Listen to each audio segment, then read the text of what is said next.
mos mondo wayude ne ni gigi gitiyo yo machalo nade yena mondo mi ka ng'adi gi kanya akela ne Victor Okuna network iwinjo ka ni mana kaka Clifford bende lero karka nitiere omenda michiwo omenda moko ikawo makedo kod weche gi mag lokruok mar kor lwasi ikawo gi kanya iyudo gi kanya kimbe magi machiwo gi koso ji giwegi ema oro kwayo mondo mi oyude omenda machalo kamagi penjo makamano bang'e ni Clifford angi bedi kod duoko owinja ne engineer Victor Okuna mondi kotenore kod weche gi mag hola ikawo gi kanye joma gima oro kwayo gi pesa ero wach kata makore lach ndi mantiere karka pod gin gope koso moko gin grant to ka gin gope magi monego bed ni ichulo yo mopogore. Adwa wacho ni gope mikawo gi sirikande mag Afrika ikawo mondo otimgo dongruok. Kada duoko kuma section mantie mar energy geothermal en ga renewable energy. Mondo mi wayud geothermal from 50 megawatts nyaka sani 900 megawatts waseolo pesa kuom World Bank, African Development Bank, so gin banks mang'eny mondo mi watim go dongruok. Koro that wach mar kelo stima gi renewable energy kaka geothermal nitiere gope ma Kenya noseolo.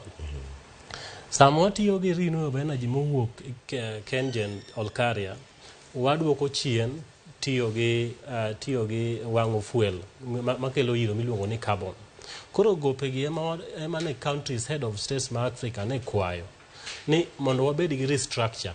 Actually an kaka energy engineer no kadwar restructure na wacho ni gope gi oningo wene jo Africa, they should be written off. Koro mondo wachaka fresh wacho ni wasebedo gi 100 billion or 100 trillion shillings e Africa ka mwa ojo the north waluongo gi north nikech gin malo.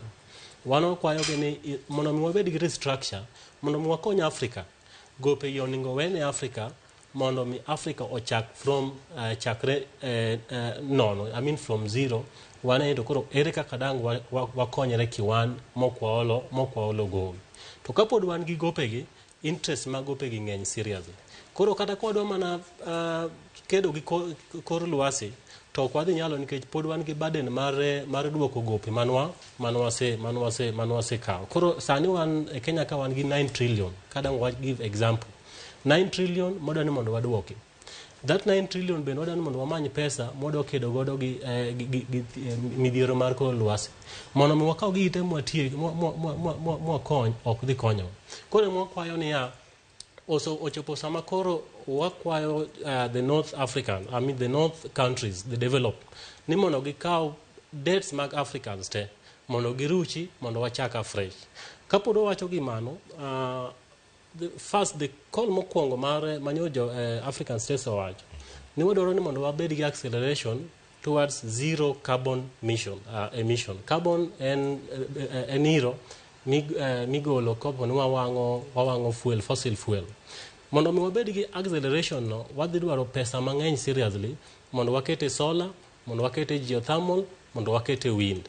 Pesa ma wadhi dwaro gi gin achiel kuom pesa mineno wadhi kawo kaka loan. Koro wakwayo ni sama wadhi dwaro pesa mondo watimgo infrastructure mar renewable energy.